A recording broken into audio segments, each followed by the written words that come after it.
괴짜 사업가의 허무맹랑한 꿈이라 생각했습니다. 아이언맨이라 불리던 일론 머스크가 2002년 설립한 스페이스X가 18년 도전 끝에 성공을 일궈냈네요. 첫 민간 유인 우주선인 크루 드래곤이 성공적으로 우주정거장에 도킹했습니다. 우주로의 꿈을 꾸는 건 일론 머스크뿐만이 아니죠. 괴짜를 넘어 기인으로까지 불리는 리처드 브랜슨의 버진 갤럭틱은 지난해 스페이스십 2를 통해 유인 우주비행에 성공을 했고요. 또 세계 제1의 부자인 제프 베이조스도 이미 2000년에 블루 오리진을 설립해 우주선 뉴 셰퍼드를 실험해왔죠. 지금까지 정부가 이끌어오던 우주 개발이 이제는 민간으로 넘어오는 모습입니다. 아직은 생소한 우주 여행에 많은 미국인은 열광적으로 반응하고 또 참여하고 싶어 한다는데요. 참 이전부터 느꼈지만 우주에 대한 미국인들의 관심과 로망은 참 흥미롭습니다. 아폴로 11호를 타고 왔던 우주인 마이클 컬린스는 이런 말을 했죠. 정치인들이 이리도 먼 거리에서 지구를 바라본다면 세상을 보는 눈이 완전히 달라질 텐데 그렇게도 중요했던 국경도 사라지고 그렇게도 시끄러웠던 저마다의 외침도 한순간에 침묵 속으로 사라진다. 앞으로 우주 여행을 많은 사람들이 하게 된다면 정말 그만큼 세상을 보는 눈들이 달라질까요? 아니면 우주도 정복한다는 자신감에 인간의 오만함은 더해질까요? 네, 매주 화요일 내 삶과 직결된 장바구니 경제 이야기 나눠보는 시간입니다. 경제탐구생활. 네, 오늘은 전화로 좀 만나봐야 될 것 같아요. 박연미 경제평론가님 나와 계시죠? 안녕하세요. 네. 자, 먼저 오늘 사실은 3차 추경 이야기 또 한국판 뉴딜 이야기를 하려고 그러는데요. 그 전에 이게 뭔지 좀 얘기 좀 해주세요. 이 이동통신 3사가 황금번호 추첨 행사에 들어갔다는데 이 황금번호가 뭐예요? 네, 일단 황금번호 우리가 흔히 생각할 수 있는 연속된 자리번호 아니면 이사업체 하시는 분들 그럼 2424 이런 번호들이 있잖아요. 네네. 그런 걸 이른바 골드번호, 황금번호라고 하는데 오늘부터 통신 3사를 통해서 인기 많은 이른바 골드번호 추첨이 시작이 됐습니다.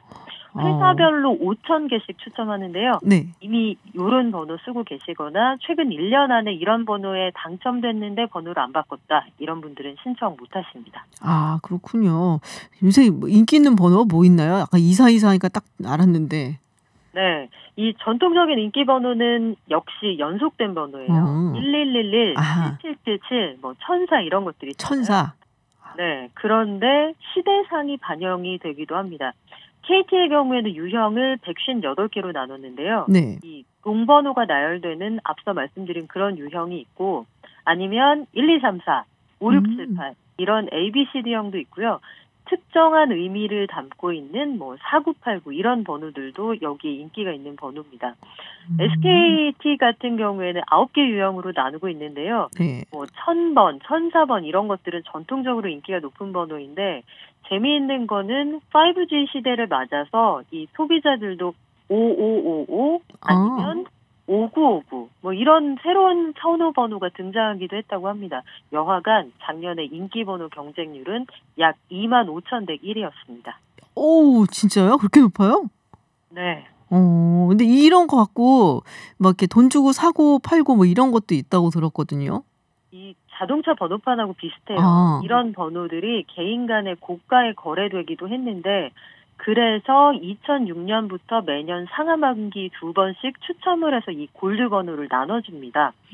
전에는 통신사가 임의로 배정을 해서 이거 아는 사람만 받을 수 있는 거 아니야? 이런 의혹들이 있었거든요. 네. 이제는 번호가 거래되거나 추첨할 때 부정이 통하지 않도록 심지어 과학기술정보통신부, 한국통신사업자연합회에서 그 내보내는 사람들이 참관인으로 참관까지 한다고 하니까 이 번호를 갖고자 하는 열망이 느껴지기도 하네요. 그렇군요. 저는 그냥 주는 대로 받는 편이라 갖고 잘 몰랐는데. 아, 네, 알겠습니다. 잠깐 짚어보려고 했는데 너무 흥미로워갖고 얘기가 좀 길어졌어요. 자, 본격적으로 오늘 해야 되는 이야기 3차 추경 이야기입니다. 이제 먼저 그 2차 긴급재난지원금은 없는 걸로 생각해도 될까요? 네, 그렇습니다. 정부는 올해 성장률 전망치를 종전 2.4에서 0.1%로 대폭 낮추기는 했는데 취약계층을 위한 추가 지원은 몰라도 일단 현 단계에서 전 국민에게 지급하는 추가 지원금은 계획이 없다. 이런 입장을 밝혔고요. 어제 홍남기 경제부총리도 한 방송사 인터뷰를 통해서 같은 입장을 확인을 했습니다. 네. 그러면 역점을 가장 두고 있는 거는 아무래도 내수 살리기다라고 우리가 좀 알아봤었는데요. 정확히 어떤 걸로 통해서 이 내수 살리기를 하겠다는 건지 뭐 하여튼 온갖 방법은 다 동원하는 것 같긴 해요. 네. 이른바 총동원령인데 네. 지금 1분기 성장률이 속보치 말고 확정치로 보정된 숫자를 봐도 전분기 대비 마이너스 1.3%거든요. 네. 11년 3개월 사이 가장 낮은 수준이니까 뭐라도 해야 한다. 그런데 현금을 뿌리는 건 이미 했으니 이거 이외에 할 수 있는 모든 조치를 다 한다. 이게 3차 추경이 아닙니다. 구체적으로 좀 보시면 네. 온라인으로 숙박업체를 예약하는 분들의 경우에는 100만 명에게 3, 4만 원의 할인 쿠폰을 지급한다. 뭐 실내 체육시설에 그 월 단위 회원권을 구매하는 분들에게는 40만 명 한정해서 3만 원 환급한다 등등이 들어있는데요. 그 이른바 8가지 분야의 할인 쿠폰을 1,618만 명에게 나눠주겠다는 계획을 가지고 있어요. 여기에는 외식, 숙박, 관광, 공연처럼 코로나19 때문에 타격을 많이 받은 업종이 주로 다 포함이 돼 있고요. 쿠폰 발급에 필요한 돈을 3차 추경을 통해 마련합니다. 그리고 자동차를 살 계획이 있다 하시는 분들에게는 지금이 기회가 될 수도 있는데요. 이 승용차 개별 소비세 인하폭이 다음 달부터 그 종전보다 좀 줄어들긴 합니다만 총 한도가 사라졌어요. 종전에는 최대 100만 원까지만 깎아줬는데 네네. 아예 개소세 인하 한도가 사라지기 때문에 세율은 전보다 높게 적용을 한다고 해도 대략 6,500만 원 이상인 자동차를 구입하실 경우에는 종전보다 혜택이 큽니다. 비싼 차를 살수록 현재보다 더 많은 세금 혜택을 받을 수 있다는 건데 쉽게 말씀드리면 자동차같이 비싼 걸 지금 살 수 있는 여력이 있는 사람들은 미리미리 좀 사라 이렇게 등을 떠미는 조치로 이해하시면 되겠습니다. 그러니까 좀 지갑이 두둑하신 분들은 지금 돈을 좀 써달라라는 의미로 좀 읽히네요. 이런 경우는. 그렇죠. 카드도 긁을 수 있는 여력이 있는 사람은 올해 좀 많이 써라 이런 조치가 있는데요. 네. 지금은 카드 사용액에 대해서 연말 정산할 때 2,300만 원 정도 소득공제 혜택을 받고 있잖아요. 네네. 이 금액이 커집니다. 구체적으로 얼마까지 늘려줄 거냐 이건 아직 결정이 안 됐어요. 그 한여름에 세법 개정안이 나오는데 7, 8월쯤 이걸 다시 제시할 계획이고요. 또 그 피해 업종에 대해서 최대 5배까지 늘렸던 카드 소득공제율을 높여줬던 이 조치는 원래 수준으로 되돌리기로 했습니다. 전체적으로 차량 상품권, 뭐 여러 가지 상품권들이 있잖아요. 정부가 발행하는. 이런 것들도 5조 원어치 추가로 발행하는데 상품권을 사시면 10% 할인도 해줍니다. 상품권을 사면은 10% 할인. 그러니까 뭐 이것저것 뭐 직접적으로 돈을 주는 거는 아니지만은 여러 가지 뭐 세액공제라든지 뭐 이런 걸 통해서 자꾸 좀 돈을 쓰게끔 특히 있는 사람들이 좀 쓰게끔 유도를 하겠다라는 의도로 읽힙니다. 네. 자, 근데 지금 올해만 벌써 세 차례란 말이에요. 그렇죠. 네, 이게 정말 48년 만에 처음인데 어떻게 보세요? 내수 살릴 수 있을 것 같아 보이세요? 이 3차 추경까지 하고 나면? 이게 사실은 정부도 이게 굉장히 크게 들불이 될 거다 이런 기대로 한다기보다는 지금 우리가 할 수 있는 최선의 정책을 다 꺼내놓는 거예요. 왜 우리가 그 생활비가 떨어졌는데 그래도 밥은 먹어야 되잖아요. 그쵸. 그럴 때 하는 게 이른바 냉장고 파먹기 아닙니까? 냉장고 파먹기. 그렇죠. 정부가 이번에 차려놓은 밥상은 이른바 우리 재정이 할 수 있는 최선을 다한 냉장고 파먹기다. 이렇게 보시면 될 거예요. 빚을 가능한 한 덜 늘리는 선에서 경기를 살리는 데 도움이 되는 모든 걸 다 하겠다는 거거든요. 앞서 같이 말씀은 안 드렸습니다만 그래서 투자를 늘리는 기업, 해외에 있다 돌아오는 기업에도 법인 소득세 깎아준다 등등 해서 세금으로 줄 수 있는 혜택은 법을 고치는 한이 있더라도 최선을 다해서 주겠다. 이런 그 여러 가지 의도가 담겨 있는 그런 정책입니다. 그렇군요. 자, 근데 이제 소비가 좀 살아나고 내수 시장이 살아나려면 그만큼 쓸 수 있는 돈 여력이 있어야 되잖아요. 그 말인즉슨 좀 안정적으로 들어오는 소득이 사람들한테 이렇게 있어 줘야지 되는데 자, 그래서 그런가 이제 일자리 대책도 내놓고 있단 말이에요. 특히 40대 맞춤형 일자리를 내놓고 있는데 어떤 건지 또 어떻게 평가를 하시는지 좀 얘기를 듣고 싶어요. 이 리바운드 40 플러스라는 정책이 나왔어요. 네. 중위소득 100% 이하 40대 구직자를 중심으로 팍팍 지원해 주겠다 이런 내용인데 중위소득이라고 하면 좀 어렵습니다만 네네. 전체 가구 중에서 그 버는 돈이 중간 이하다. 거기까지에 포함이 되면 적극적으로 지원하는 대상에 들어갈 수 있다는 건데요. 네. 그 업종별로 직업 훈련에 드는 비용을 정부가 대고 이런 분들이 인턴 과정에서 어느 기업에서 일하게 되면 기업이 100% 인턴에 대한 그 월급을 지급하는 게 아니라 어느 정도 인건비를 정부가 나눠서 부담을 하겠다. 그리고 이런 과정을 거쳐서 이 40대를 최종적으로 채용을 하면 고용 촉진 장려금까지 준다. 이런 내용인데 사실은 이게 처음 나온 대책은 아니고요. 네. 과거에 세계 금융위기 당시나 97년에 동아시아의 외환위기 당시에도 있었던 제도들입니다. 2000년대 초반에도 청년들이 IMF 이후에 취업이 워낙 안 되니까 반년 정도 청년을 인턴으로 채용해주면 사실상 그 월급을 정부가 대주는 제도가 있었거든요. 네네. 그때 당시에 인턴들에게 월급이 한 7, 80만 원 정도 지급이 됐었는데 그런 과정을 거쳐서 채용을 하면 이제 세제 혜택이나 여러 가지 인건비 부담을 정부가 나눠주겠다. 이런 내용이 이번에는 특히 40대를 타깃팅으로 해서 나왔다. 이렇게 이해하시면 됩니다. 근데 사실 청년들도 힘들잖아요. 더군다나 지금 이제 취업을 시작해야 하는 청년들은 정말 힘든 상황인데 네. 청년들을 위한 건 없나요? 청년들을 위한 것도 나왔죠. 네. 앞서 40대를 타깃으로 잡은 건 전체 연령층 중에서 돈 쓸 일이 제일 많은데 이분들의 실직이 유독 눈에 띄었기 때문이고요. 청년 취업에 대한 고민은 뭐 정부가 출범 초기부터 해왔던 거고 이번에 55만 개의 일자리를 만들겠다고 했는데 이 중에서 구체적으로 보면 10만 개, 그중에서 5만 개는 직접적으로 민간 채용을 하도록 유도를 하겠다는 거고 네네. 나머지 5만 개는 민간 기업의 인턴으로 채용되도록 돕겠다. 그리고 나머지 45만 개는 정부가 직접적으로 일자리를 만들어내겠다는 거거든요. 정부가 할 수 있는 모든 여력을 다해서 공공기관이나 국가공무원 채용도 재개를 하고 실업자의 재취업이나 생계 안정을 위한 여러 가지 훈련 지원도 하고 또 그 저소득층이나 특수고용직의 형태로 일하시는 분들, 프리랜서들 또 나아가서는 구직급여를 통해서 조금만 도와주면 취업할 수 있는 청년들에게 추가로 구직급여를 지급하는 이런 안도 정부가 구체적으로 가지고 있습니다. 그렇군요. 결국엔 정부가 만들어내는 일자리가 대체적으로 대부분을 차지하게 되는 건데 어떻게 보세요? 지금 76조 원을 투자한다라고 얘기를 하고 있는데 전망을 어떻게 하시는지 좀 궁금해요. 사실은 우리가 네. 민간과 정부의 몫을 나눈다고 하면 일자리는 민간이 만들고 일거리를 정부가 만드는 게 맞거든요. 네. 그렇다면 정부는 큰 그림을 그려서 앞으로 어떤 산업에 투자를 하면 돈이 되겠구나 이런 비전을 보여주는 게 맞아요. 그런데 지금은 민간이 일자리를 만들기는커녕 일자리를 줄이고 있는 상황이란 말이죠. 그렇다면 어쩔 수 없이 이럴 때는 재정이 일자리를 만들어서 한계의 상황에 놓여 있는 분들을 구제하는 게 맞습니다.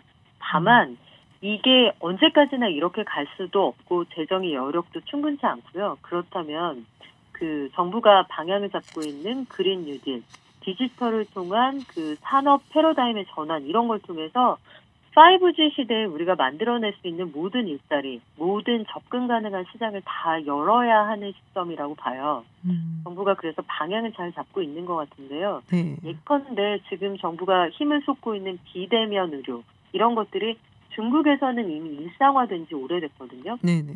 중국의 그 딩상위안이라는 의료 앱 이런 것들이 있는데 매일 10만 명 정도가 이걸 통해서 그 원격 진료를 받습니다. 그렇군요. 미국도 원격 의료를 시작한 지 오래됐고요. 네네. 일본의 경우에도 이 접근성이 떨어지는 도서 산간부터 시작한 게 97년이고요. 이후에 전국 단위로 확장한 게 그 2015년부터고 2018년부터는 이 원격 진료에도 의료보험이 적용이 되거든요. 그래서 그 소비자 편익을 제고하면서 돈을 좀 더 돌게 할 수 있는 산업을 만들어내는 게 이게 참 중요하고요.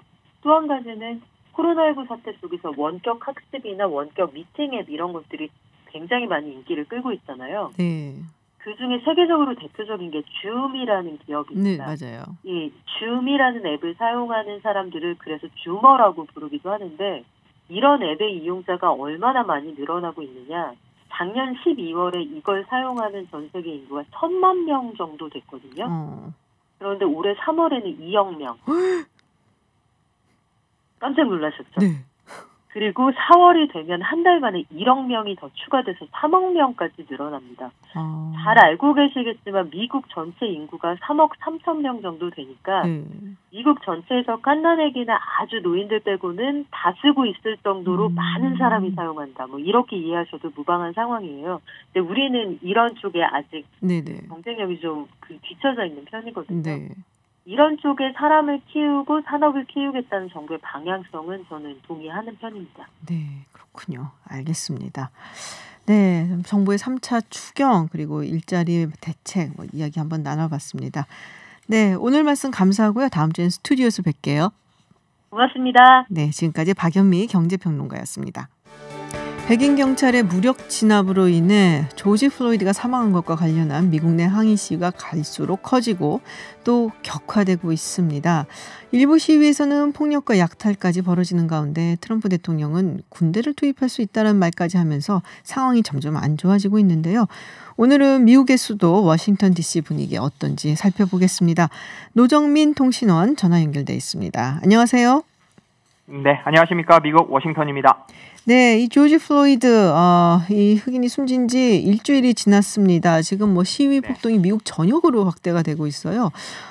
총 얼마나 많은 도시까지 확장이 됐는지 좀 정리를 좀 해주시죠. 예, 처음에는 이 사건이 발생했던 이제 미국 중부 미네소타주 미니애폴리스에서 처음에 시작이 됐다가 점점 확산해서 지금은 동서부를 가리지 않고 이곳 워싱턴 DC를 포함해서 미국 내 한 140개 도시로 시위가 이제 크게 확산을 했습니다. 처음에는 좀 평화적으로 좀 죽음을 애도하는 분위기였는데 말씀하신 대로 이 시위가 점점 이제 폭력 시위로 번지고 뭐 도로 봉쇄나 방화, 약탈 등으로 이제 확산했거든요. 점점 폭력적으로 변하면서 경찰과 충돌하고 있고요. 그런 가운데 지금 최소 한 40개 도시에서는 야간 통행 금지 조치가 내려졌고 또 이 워싱턴 DC를 포함해서 23개 주에서는 주 방위군까지 투입이 됐습니다. 그래도 이제 시위의 규모는 점점 더 커지고 있는 상황에서 지금까지 한 미국 전역에서 한 5천 명 이상 가까이 체포됐다 이런 소식까지 좀 전해지고 있습니다. 그렇군요. 지금 워싱턴 DC에서도 시위가 벌어지고 있고 또 백악관 앞에서 상당히 폭력 시위가 발생을 했고 또 트럼프 대통령이 벙커로 숨었다 이런 얘기가 있었는데요. 지금 분위기는 어떤가요? 예, 지금 이거 워싱턴 시간이 화요일 오전이거든요. 근데 이제 내일 오전까지 야간 통행 금지 조치가 내려졌습니다. 그럼에도 이제 어제 저녁에는 거리에서 이제 시위대 행진이 계속되기도 했는데, 지난 일요일 저녁에는 말씀하신 대로 백악관 인근에서 방화도 일어났고, 차량을 부수거나 상점을 약탈하는 폭력 시위가 새벽까지 이어졌고요. 또 그전에는 이제 트럼프 대통령과 그의 가족이 이제 지하 벙커로 피신하는 그런 상황까지 벌어진 건데, 지금 워싱턴 DC가 아직은 이제 코로나19 때문에 대부분 직장인이 이제 재택근무를 하고 있어서 좀 조용한 편이거든요. 지금은 이제 시위대와 경찰이 이제 그 자리를 좀 대신하고 있고, 이제 무장군인들이 백악관 인근으로 이제 배치되는 그런 모습도 볼 수가 있습니다. 어제 낮에는 제가 사진을 좀 봤는데 이 상점마다 약탈을 막기 위해서 이제 나무 벽을 이제 상점 앞에 설치하는 그런 혼란스러운 상황도 계속되고 있습니다. 지금 상점마다 약탈이 있다고 했잖아요. 다 그런 건 아니지만 굉장히 많이들 피해를 보고 있는데 우리 한인들도 좀 피해를 입었지 않았을까라는 걱정이 좀 듭니다. 어떻게 상황이 어떤가요? 예, 맞습니다. 지금 한인 이 교포 언론들의 보도를 보니까 이제 지난 일요일에 좀 폭력 시위가 좀 많이 거셌는데 그때 이제 워싱턴 DC에서 한인 교포들이 운영하는 여러 상점들이 약탈을 당하고 이제 그 과정에서 상점에 불에 타거나 파손되는 사례도 발생했다고 하거든요. 심지어 어떤 한인 교포는 이 시위대가 올 것을 대비해서 총을 차고 일을 할 정도다. 이런 이야기까지 좀 전해지고 있습니다. 이제 DC뿐만 아니라 이제 미국 전역에서 한인 교포가 거주하는 도시에 에서는 여러 사례가 계속 전해지고 있는데, 로스앤젤레스 한인타운에서는 또 주 방위군이 한인 사회에 이제 투입되기도 했다 이런 소식도 전해지고 있거든요. 그래서 이번 폭력 시위가 예전에 LA 폭동처럼 한인 교포 사회에 불똥이 튈까봐 많이 좀 불안해합니다. 그렇군요. 지금 이제 숨진 조지 플로이드 부검 결과가 나왔죠? 네네, 맞습니다. 네. 그 사실 이 시위의 발단이 그 비무장 상태였던 흑인을 이제 백인 경찰이 체포하는 과정에서 무릎으로 목을 계속 눌렀잖아요. 네. 그때 이 플로이드 씨가 숨을 쉴 수 없다까지 이야기를 했는데 결국 8분 넘게 목을 누르고 있다가 사망케 한 것으로 일단 추정이 되고 있는데 실제로 이제 어제 나온 부검 결과도 그랬습니다. 경찰의 제압 과정에서 목 압박에 따른 심폐기능의 정지일 가능성이 크고 이 경찰의 살인으로 일단 그렇게 검사 결과가 나왔는데 이 부검 결과가 다시 이제 시위대들을 지금 분노케 하고 있습니다. 그렇군요. 근데 트럼프 대통령이 오히려 좀 기름을 붓는 것이 아닌가라는 이야기들도 좀 나오고 있어요. 지금 뭐 연방군대 투입 얘기가 나오고 있고 한데 자, 뭐 정부라든지 또 다른 정치인들 뭐 공화당, 민주당 반응들이 어떤지 분위기는 어떤지 궁금한데요. 예, 뭐 처음에는 사실 트럼프 대통령도 이제 과잉 진압한 경찰에 대해서 신속한 수사를 촉구하기도 했고 또 애도의 뜻을 나타냈습니다만 네. 시위가 미 전역으로 확산하고 좀 약간 폭력적으로 변하면서 이제 그에 대한 이제 그 표현이나 말이 좀 굉장히 많이 거칠어졌거든요. 네네. 그러니까 시위대들을 향해서 뭐 테러 조직이다, 또 급진적 좌파를 뜻하는 뭐 안티파다, 뭐 이렇게 말하는가 하면 이 폭력적 시위대에서는 또 인간 쓰레기 뭐 이런 표현까지 나왔습니다. 그러니까 시위대들이 더 화를 낼 수밖에 없는 상황이고 또 이제 주지사들하고도 이제 화상회의를 하는데 대응이 너무 나약한 거 아니냐. 시위대를 빨리 진압하지 않으면 연방군대를 투입할 수 있다. 이런 이제 시사까지 했거든요. 네. 그러다 보니까 미국 정치권이나 국방부 내에서는 여기에 대해서 반대와 우려의 목소리가 많이 나오고 있고 특히 이제 민주당 출신 주지사들이 굉장히 여기에 대해서 좀 많이 반감을 좀 갖고 있습니다. 그래서 트럼프 대통령이 좀 사태를 더 악화시키고 있으니까 제발 조용히 해라. 좀 이런 지적까지 좀 나오고 있는데 사실 이미 이 사건이 지금 많이 정치 쟁점화가 됐거든요. 네. 그래서 아마 대선을 앞둔 트럼프 대통령이 이번 시위를 좀 2년 점쟁으로 내세워서 지지층을 좀 결집하는 선거 전략으로 이용하는 거 아니냐 이런 지적도 좀 나옵니다. 어떻게 그러면 효과가 좀 있을 걸로 보세요? 글쎄요. 사실 그 트럼프 대통령의 연방 군대 투입 뭐 이런 것도 사실은 이제 1807년 벌써 213년이나 된 그 반란법을 거론해서 네네. 연방 군대 동원하겠다 이제 이런 그 배경의 근거가 좀 되고 있는 것 같은데 실제로 정말 군대까지 투입할지 안 할지에 대해서는 아직은 잘 모르겠습니다. 이제 그 트럼프 대통령이 이제 어떤 결정 내릴지에 좀 많은 정치권과 사회 관심이 좀 쏠려 있는데 만약에 군대까지 투입하게 되면 이 시위가 더 많이 확산할 것 같고 그러면 정말 더 일촉즉발의 사태가 발생할 수도 있는 거거든요. 그래서 일단 많은 반대 목소리가 일단 더 우세한 것 같은데 일단 트럼프 대통령 워낙 또 이제 예측 못하는 그런 결정과 행동을 많이 하니까 네. 그래서 좀 긴장 상태가 더 고조되는 것 같습니다. 근데 사실 이 인종 갈등도 워낙에 미국은 뿌리가 깊고 이런 뭐 흑인 시위 뭐 이런 게 오늘 뭐 하루 이틀 일이 아니거든요. 꽤 여러 차례 있기는 했었는데 이번에 좀 굉장히 심각하다라는 생각이 좀 들기는 해요. 예, 맞습니다. 사실 지금 뭐 이 트럼프 대통령이 출범한 그 2016년 이후에도 사실 비무장 상태였던 흑인이 백인 경찰의 총에 맞아 숨지는 사건이 좀 많이 발생했거든요. 그래서 제가 기억하는 이 전국적인 시위도 좀 몇 차례 좀 기억이 나는데 그때 당시 뭐 2017, 2018년 당시에도 뭐 주 비상사태가 선포되거나 주 방위군이 투입되는 그런 시위도 좀 있었습니다. 그런데 그 워싱턴 포스트 예전에 제가 보도를 좀 기억을 하는데 그 한 해 미국에서 1000명 가까이가 경찰의 총에 맞아 숨지는데 그때 이 흑인의 비율이 백인보다 2배 이상 늘 많다. 그런데 상당수가 이제 과잉 진압의 여지가 있는 데다가 대부분 경찰이 무죄 판결을 받으면서 사실 흑인 사회가 갖는 어떤 그 분노, 인종 갈등이 좀 많이 깊거든요. 네.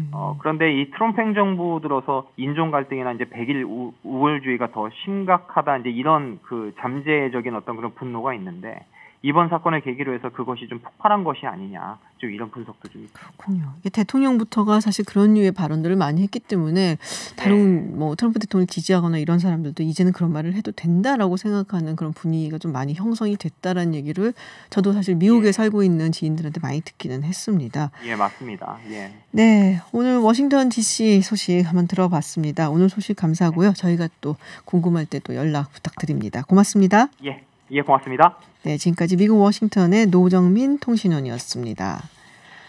네, 해외 소식 알아보는 서울타임즈 바로 진행을 하도록 하겠습니다. 전주현 캐스터와 함께합니다. 어서 오세요. 네, 안녕하세요. 네, 지금 뭐 워싱턴 DC 연결해서 뭐 흑인 시위 이야기 좀 들어봤는데 이런 얘기가 들어와 있어요. 미국 대형 미디어 그룹이죠. 비아콤 CBS가 1일, 그러니까 현지 시각으로 1일이겠죠. 그렇습니다. 네. 경찰 과잉 진압 과정에서 숨진 이 조지 플로이드 씨를 추모하기 위해서 8분 46초간 일부 채널 방송 송출을 중단한다. 그렇습니다. 8분 46초는 뭔가요? 이 플로이드 씨가 경찰에게 과잉 진압을 당한 그 시간입니다. 그것과 똑같은 시간 동안 이렇게 검은 화면을 내보냈고요.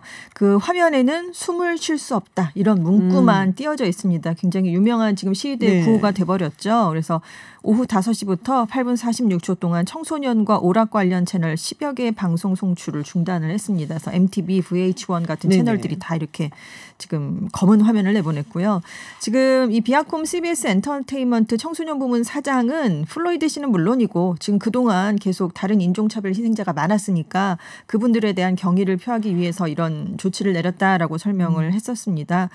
그리고 이제 블랙아웃 화요일에도 참여하겠다 이런 뜻을 밝혔는데 이게 뭐냐면요. 음악계 인사들 또 기업들이 인종차별 반대 그리고 시위를 지지하는 차원에서 2일 하루 동안 모든 업무를 중단하고 일정을 취소하기로 한 운동입니다. 그래서 미국의 3대 메이저 음악회사 뭐 워너를 비롯한 소니, 유니버설 뮤직그룹이 다 참여를 하고요. 롤링스톤스, 빌리 아일리시 같은 유명한 스타들도 다 동참하겠다 이런 선언을 했습니다. 네, 지금 뭐 이 사건의 여파가 굉장히 큰 것 같이 느껴지는데 여기까지 그 여파가 온 것 같아요. 지금 민주당 부통령 러닝메이트를 아직 안 정했잖아요. 그렇습니다. 근데 여성으로 할 거라는 얘기가 있었고 그래서 에이미 클로부샤 이야기가 나왔고 지난번에 실제로 검증을 시작을 했단 말이 있었는데 지금 사상 최초로 흑인 여성을 지금 생각하고 있다는 소식이 들어와 있어요. 지금 인종 문제가 선거에 굉장한 핵심 사안으로 떠오른 상황이잖아요. 그래서 지금 흑인 여성이 지명돼야 되는 게 아니냐 이런 분석들이 나오고 있는데 1순위가 카멀라 해리스 상원 의원입니다. 네, 올해 56세죠. 네네. 이민자 부모에게서 태어났고 그래서 78세 백인 남성인 바이든 후보의 워싱턴 기득권 이미지를 보완해 줄 카드로 첫 손에 지금 꼽히고 있습니다. 캘리포니아주 검찰총장이었고요. 작년에 대선 토론회에서 지금 흑백 인종통합 교육을 위한 스쿨버스 정책에 바이든 전 부통령이 과거에 반대했었다. 이런 굉장히 몰아붙였어요. 네, 그래가지고 초반에 굉장히 기세를 올렸던 적이 있죠. 지금 폴리티코나 워싱턴 포스트는 굉장히 유력한 후보 중에 하나로 지금 자리를 하고 있다. 이런 얘기들을 계속해서 내놓기도 했습니다. 그리고 최근에 떠오른 인물이 또 하나 있는데 발 데밍스 하원 의원이에요.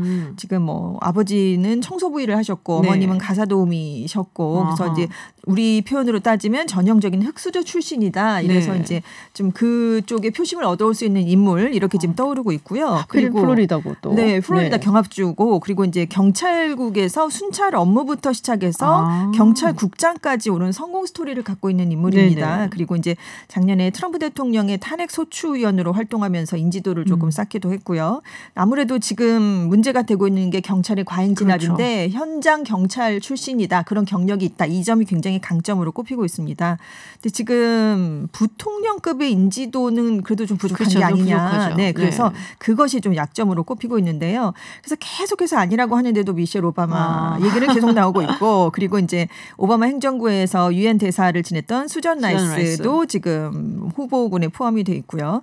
아무튼 8월 1일까지는 바이든 후보가 부통령 후보를 확정하겠다라고 얘기를 했는데 지금 상황이 심상치 않게 돌아가면서 더 빨리 지명을 할 수도 있지 않겠느냐 이런 얘기가 나오고 있습니다. 만약에 흑인 여성이 부통령 후보로 지명되면 미국 대선 역사상 최초예요. 네, 양당이 딱 한 차례씩만 여성을 부통령 후보로 낸 적이 있는데 다 백인 여성이었잖아요. 네. 뭐 제랄딘 페라로, 세라 페일린. 네. 그래서 아마도 흑인 여성이 되면 최초라는 역사를 또 쓸 것 같습니다. 그렇군요. 자, 중국, 미국 뭐 계속적인 갈등이 이어지고 있는데요. 중국이 미국산 농산물 수입을 안 하겠다. 네, 중단했다라는 보도가 이제 블룸버그 통신을 통해 나왔어요. 미중 무역 합의했던 거 아닌가요? 그렇습니다. 1단계 무역 합의의 가장 큰 핵심 사안이었잖아요. 근데 이제 블룸버그가 사내 밝은 소식통을 인용해서 중국 정부 관리들이 주요 국영 회사의 대두를 포함한 일부 농산물 구매를 중지하도록 지시했다. 이런 보도를 내놨습니다. 그리고 또 다른 소식통은 중국 바이어들이 확인되지 않은 양의 미국산 돼지고기 주문도 취소했다. 이렇게 지금 전한 것으로 알려졌어요. 그래서 블룸버그는 1단계 무역 합의가 위태로운 상황에 처했다는 걸 보여주는 징후다라고 지금 평가를 내리고 있어요. 근데 아무래도 이제 미국이 홍콩 보안법을 이유로 이제 홍콩에 대한 특별지 박탈 절차를 시작해라라고 트럼프 대통령이 이제 명령을 내린 직후에 지금 이 얘기가 지금 전해졌잖아요. 그래서 중국도 정부 차원에서 반격에 나선 것이 아니냐 이런 얘기가 나오고 있습니다. 사실 그 얘기 많았었군요. 트럼프 대통령이 미중 무역 합의 파기하는 거 아니냐는데 네. 중국 쪽에서 먼저 이렇게 나오네요. 그렇습니다. 그래서 지난주 29일에 그 얘기를 하는 게 아니냐라고 기자회견에서 했는데 그 얘기는 한마디도 거론을 하지 않아서 네. 최악으로 가지는 않겠다는 뜻이 아니냐 이런 분석이 나왔었는데 지금 먼저 중국에서 지금 이런 얘기가 나오고 있습니다. 그렇군요. 자, 페이스북 이야기를 해보겠습니다. 우리가 트위터 많이 얘기했었잖아요. 네네. 트럼프 대통령이 이제 트위터에 뭐 가짜 뉴스라든지 아니면은 인종적으로 좀 부적절한 네. 이런 트윗을 날리면은 트위터에서 경고 딱지 딱 붙는다. 근데 페이스북은 그와는 달리 네. 굉장히 뭐랄까요 관용이 넘친다고 해야 될까요? 네. 정치인들의 정치적 광고에 대해서는 제재를 가하지 않겠다라는 입장을 네네. 계속해서 고수하고 있잖아요. 비판을 좀 많이 받는 것 같아요. 그렇습니다. 지금은. 그래서 지금 1일 현지 시각으로 1일에 페이스북의 직원 수백여 명이 이 조지 플로이드 씨 사망 항의 시위와 관련한 트럼프 대통령의 선동적인 발언을 제재하지 않는다. 네. 이런 회사 정책에 반발해서 온라인 파업을 하루 동안 벌였습니다. 자신의 디지털 프로필, 이메일 소개란에 부재 중이다 이런 표시를 걸어놓고 이제 회사 이제 업무를 보려면 로그인 같은 걸 해야 되는데 전혀 네. 하지 않고 이제 그런 자기 혼자 이제 파업을 벌인 거죠. 근데 왜냐하면 이제 트럼프 대통령이 트위터랑 페이스북 계정에 주 박위군을 투입해서 폭도를 해산하겠다. 네. 약탈이 시작되면 총격이 시작된다. 이런 네네. 경고문을 올려서 굉장히 논란이 됐잖아요. 근데 트위터는 이 글이 올라오자마자 즉각 경고문을 삽입하고 좀 그 문구를 흐릿하게 처리했습니다. 그런데 네.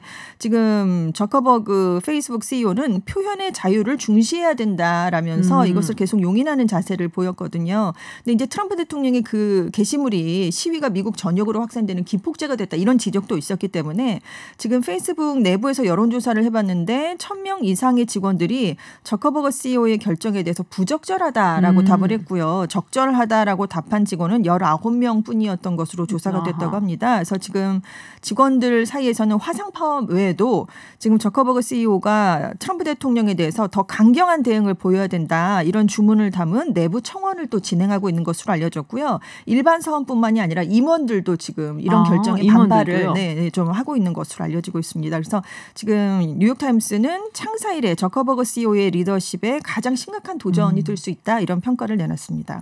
근데 왜 페이스북은 이러는지 다들 많이 궁금해하거든요. 네. 근데 이제 제가 좀 찾아본 걸로는 이 페이스북 같은 경우는 이제 트위터에 비해서 굉장히 넓대요. 그 사용하는 그 유저들의 네, 어떤 성향이나 네네. 이런 게 그래서 페이스북 같은 경우는 뭐 굉장히 극우적인 성향 가진 사람들 많이 쓰고 있고 네네. 그리고 뭐 왼쪽에 있는 사람들도 많이 쓰고 있고 그러니까 저변이 넓기 때문에 한쪽을 약간 편들어주는 듯한 그런 걸 하면은 이제 사업성이 굉장히 많이 타격을 입는다. 네네. 그런 얘기들이 있더라고요. 그에 반면 트위터는 사실은 트럼프 대통령이 굉장히 많이 쓰고 있는데 오히려 더 왼쪽에 가깝다. 네네. 그런 얘기가 있어서 그래서 이제 페이스북 같은 경우는 이제 비즈니스 차원에서 좀 그런 게 아니냐라는 얘기들을 하고는 있더라고요. 근데 예전부터 이 문제 때문에 좀 시끌시끌했었어요. 네, 페이스북은. 네, 민주당에서도 반발을 많이 하고 비판을 많이 받고 있긴 합니다. 네, 해외 뉴스 알아보는 서울타임즈 오늘 여기까지 듣도록 하겠습니다. 지금까지 전주현 캐스터였습니다. 오늘 고맙습니다. 네, 감사합니다. 네, 1969년 7월 인류의 달 착륙을 이끌었던 아폴로 11호가 발사된 곳에서 51년 만인 지난 5월 30일 인류의 우주 탐사 역사에 새로운 페이지가 쓰였습니다.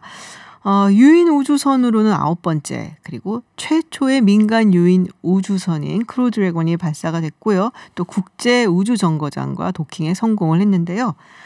자, 우주 여행의 시대가 온 것인지 한번 이야기를 나눠보려고 합니다. 유만선 국립과천과학관 연구관과 함께 민간 유인 우주선 발사가 갖는 의미 과연 어떤 것인지 한번 짚어보겠습니다. 어서 오세요. 예, 안녕하십니까. 네, 유튜브 TBS FM 들어오시면 보이는 라디오로도 함께 하실 수 있습니다. 먼저 이 소식 들으셨을 때 어떠셨어요? 감흥이 저랑은 좀 다르셨을 것 같아서. 예. 뭐 일단 일론 머스크가 뭔가 해냈구나. 뭐 이런 느낌에 감격스러우면서도 또 우리나라는 또 2013년에 나로 발사하고 이래 유인 우주선 그러니까 우주선 발사 자체를 아직 못 하고 있잖아요. 그래서 이제 그런 부분에서 뭐 마구마구 부러움 같이 마구마구 부러움 몰려왔습니다. 그렇군요. 자, 민간 유인 우주선 시대가 열렸다라는 얘기를 한단 말이에요. 근데 여태까지는 사실 이런 우주선, 뭐 우주 항공 분야를 정보가 이끌고 갔죠. 네네. 돈이 너무 많이 들어서 사실은. 맞습니다.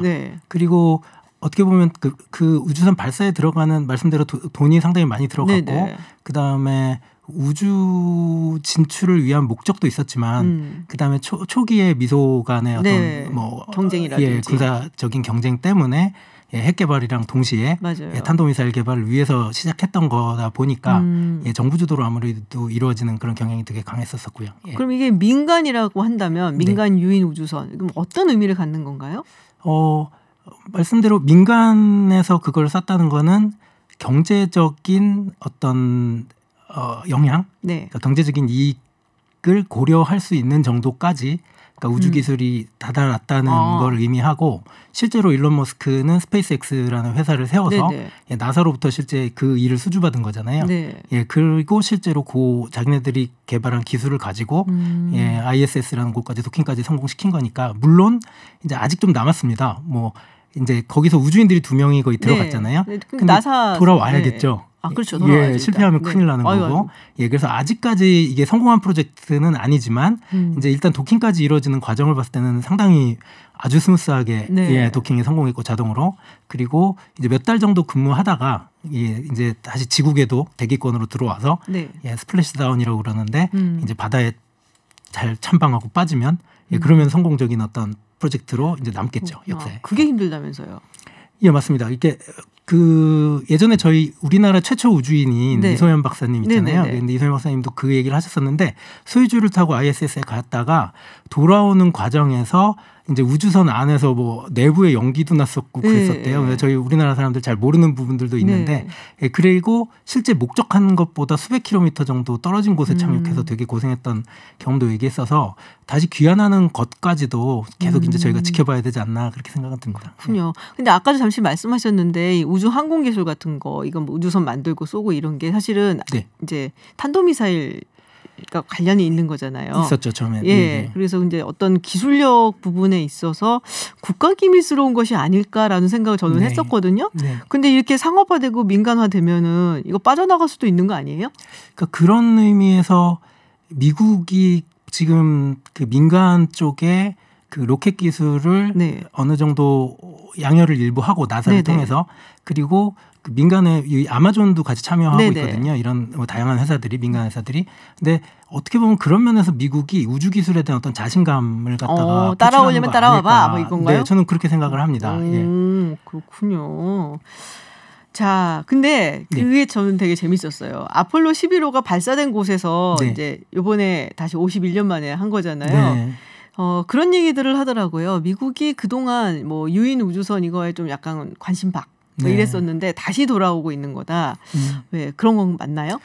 저도 뭐 그런 부분이 결국은 나사는 정부기관이다 보니까 이제 예산 효율성이나 이런 것들이 우리나라도 마찬가지죠. 국책연구소들이나 이런 것들이 아무래도 국민 세금으로 돌아가는 곳이다 보니까 이제 그런 여론이나 이런 거에 따라서 예산이 많아졌다 적어졌다를 반복하는데 참고로 나사 같은 경우는 2011년에 그 스페이스 셔틀을 활용해서 유인 프로그램을 진행하다가 마지막으로 2011년에 종료된 후에 국제우주정거장 방문은 러시아에다가 위탁을 했습니다. 러시아에다 위탁을 해요? 러시아의 소유주 그때 사이 좋았나? 뭐 당시에 2011년에 사이가 나쁘진 않았죠. 근데 지금보다는 그래서 계속 실어 나르다가 그 사이에 가만히 미국이 있었던 게 아니라 방금 이제 말씀 주신 대로 그 민간 사업화 시키는 민간 산업 육성시키는 쪽으로 전략을 바꾼 것 같아요. 그래서 스페이스 X라는 회사도 유인 우주선 발사를 이번에 처음으로 성공은 했지만 그 사이에 무슨 일이 있었냐면 아마도 한 13년부터 나사로부터 그 물건을 나르는 특송 서비스죠. ISS까지 그거는 수주받아서 계속 실행을 했습니다. 사람을 태우진 않았지만 물건 나르는 특송 서비스. 이건 계속 했었다.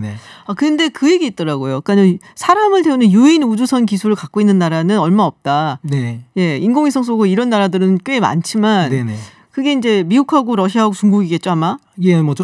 그게 맞고요. 그다음에 실은 유인과 물건의 차이는 결국은 사람은 그 안에서 뭔가 그 충격이나 이런 거를 느끼는 존재니까 생명체니까 이제 그 내부에서의 로켓 내부에서의 진동 정도나 그다음에 뭐 가속할 때 그 받게 되는 중력 가속도가 보통 중력에 뭐 5배, 6배 이렇게 올라가기 시작할 때 그런 압박감 뭐 이런 것들을 견딜 수 있게 아주 스무스하게 올라가는 그런 기술들이 필요한데 이제 그런 기술을 확보했다는 의미고. 예. 그런데 기본적으로 로켓의 기본 원리에 있어서는 실은 뭐 물건을 나르든 사람을 나르든 탑재체에서 네. 그거는 큰 차이는 없다고 봐야 되고요. 예. 일단 일론 머스크가 어떤 사람인지 네.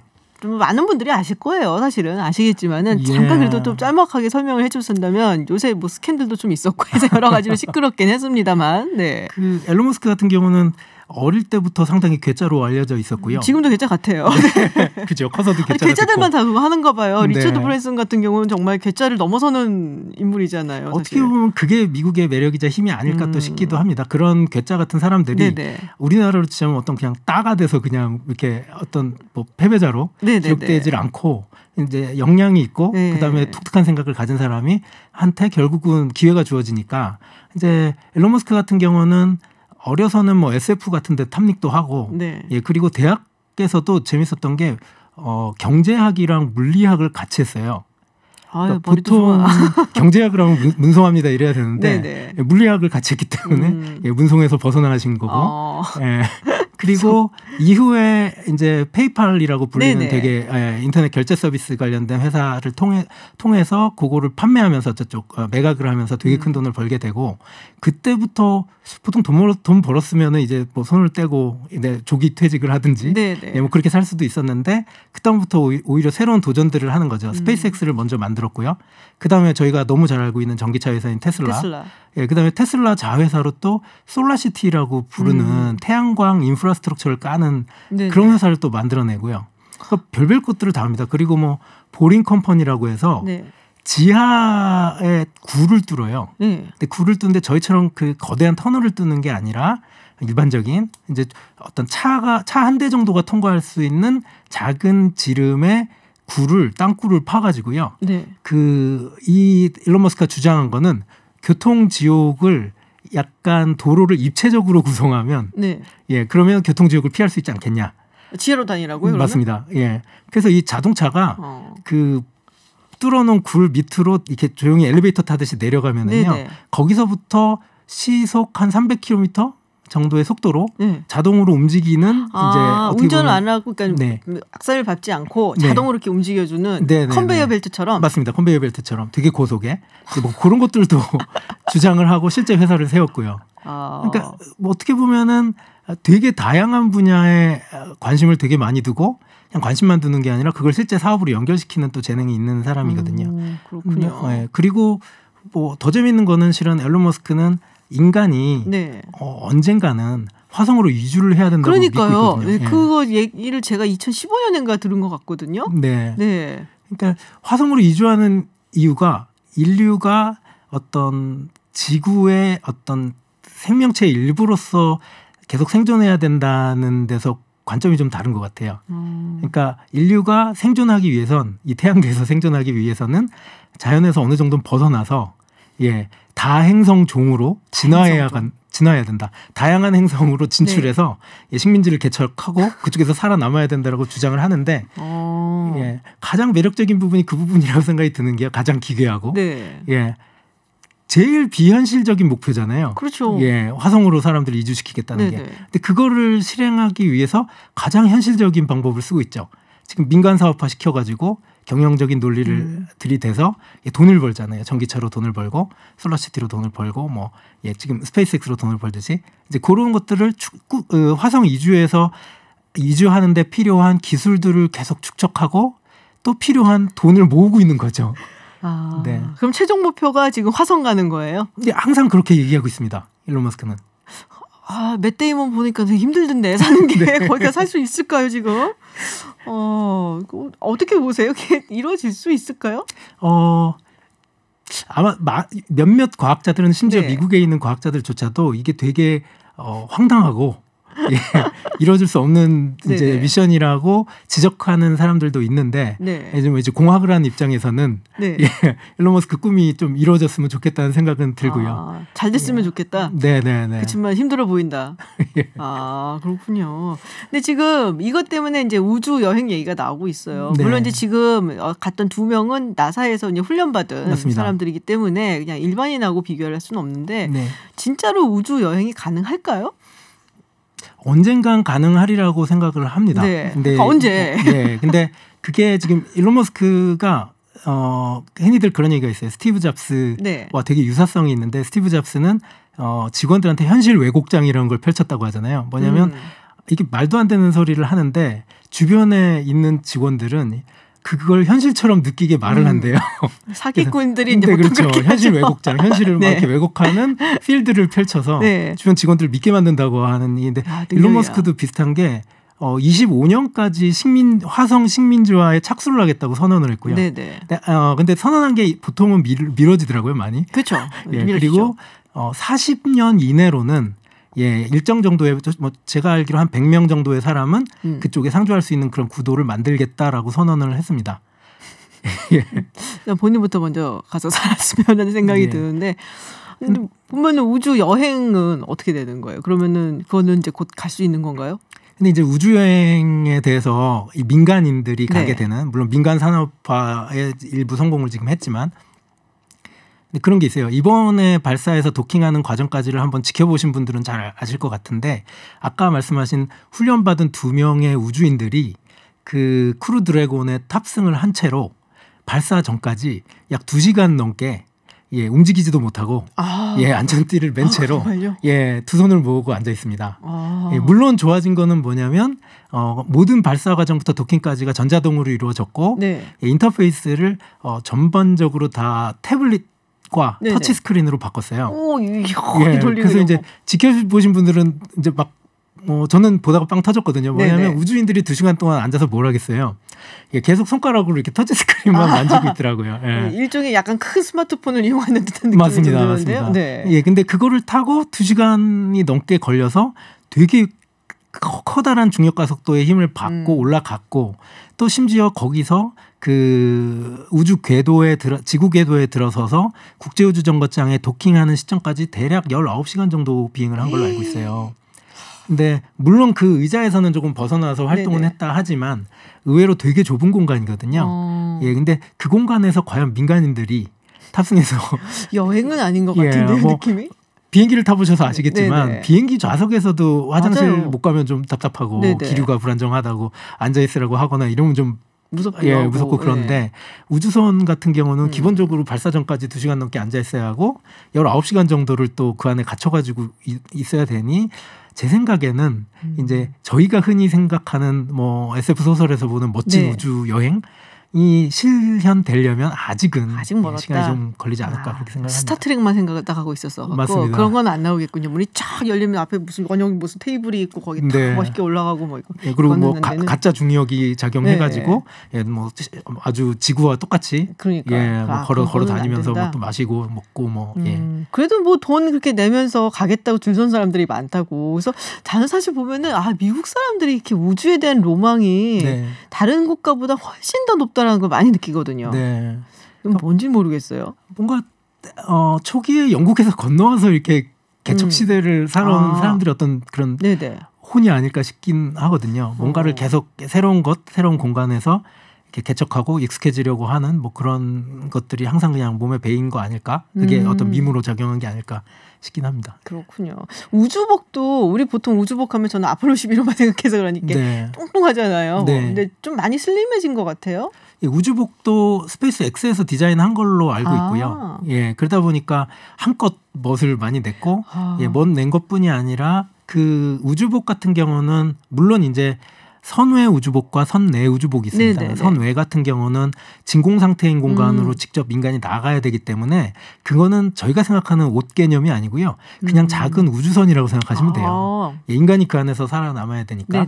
근데 실 내에서 입는 우주복 같은 경우는 그거보다는 조금 기술적 난이도는 떨어지는 걸로 알고 있고 예, 그럼에도 불구하고 압력이나 이런 데 어느 정도 버티는 능력도 있어야 되고 온갖 전자장치들 이 안에 내장이 돼야 되기 때문에 예, 저희가 보고 있던 그런 좀 이렇게 오버스펙의 그런 형태였었는데 네네. 지금 그게 되게 심플하게 바뀐 건 되게 보기에도 되게 멋졌고요. 예. 근데 지금 보면 이제 미국에서 이제 민간 유인 우주선을 쏴 올리고 네. 약간 상업화식의 생각을 하고 있는 건데 다른 나라는 어떤가요? 다른 나라 그러면 이제 뭐 중국이겠죠 사실 러시아 네. 중국이겠죠 사실. 예. 하지만 이제 러시아 중국 같은 경우는 제가 느끼기에는 아직까지 정부 주도의 개발을 해서 손을 떼지 않고 있는 걸로 알고 있고요. 그리고 아무래도 자본주의 국가가 그렇죠. 이걸 상업화시키고 또 경제적인 논리를 들이대서 예, 좀 민간 쪽에 그걸 이렇게 민간 쪽에 넘기기가 훨씬 좋은 구조라고 그렇죠. 생각은 듭니다. 그러다 보니까 지금 제가 알기로 그러니까 해외에서는 뭐 스웨덴이나 뭐 이런 나라에서는 되게 소형 로켓을 만들어 가지고요. 소형 로켓. 예, 소형 로켓 뭐 대략 13m 정도 되는 조그만 로켓을 만들어 지금 뭐 팔콘 9이나 이런 로켓이 네네. 아니죠. 하지만 그런 로켓을 발사해서 소형 위성체를 갖다가 궤도에다가 올리는 예, 이런 형태의 사업의 경제성을 분석을 해서 예, 이게 수지타산이 맞는다라는 결론을 내리고 그쪽으로 사업 모델을 만든 나라도 있어요. 그리고 참고로 말씀드리면요, 네. 우리나라도 네네. 예, 뭐 페리지라는 이름의 네. 회사가 있습니다.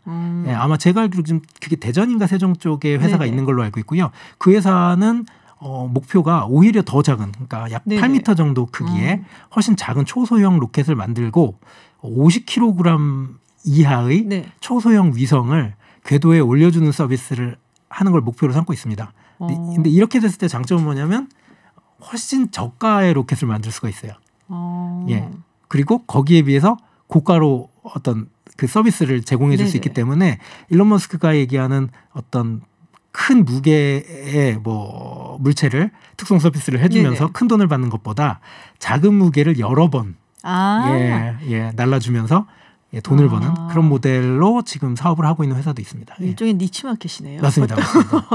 그렇군요. 그래서 모르는 사이에 굉장히 많은 국가가 우리도 포함을 해서 네. 이제 우주 산업에 뛰어들고 있다. 뭐 예전에 그냥 뭐 인간을 우주로 보내서 뭐 이런 게 아니라 네. 정말 이제는 상업적인 비즈니스 마인드로 접근을 하고 있다는 게 굉장히 새롭다라는 생각이 듭니다. 네. 괴짜 CEO 일론 머스크 이야기부터 해서 오늘 여러 가지 뭐 우주 여행, 우주 산업 이야기 나눠봤습니다. 지금까지 국립과천과학관 유만선 연구관이었습니다. 오늘 말씀 고맙습니다. 네, 감사합니다. 네, 김지윤의 이브닝쇼 준비한 내용 오늘은 여기까지입니다. 영화 마션에서도 나왔던 곡이죠. 데이비드 보이의 스타맨 띄워드리면서 저는 물러가겠습니다. 저희는 내일도 6시 20분에 여러분을 찾아오겠습니다. 지금까지 김지윤이었습니다.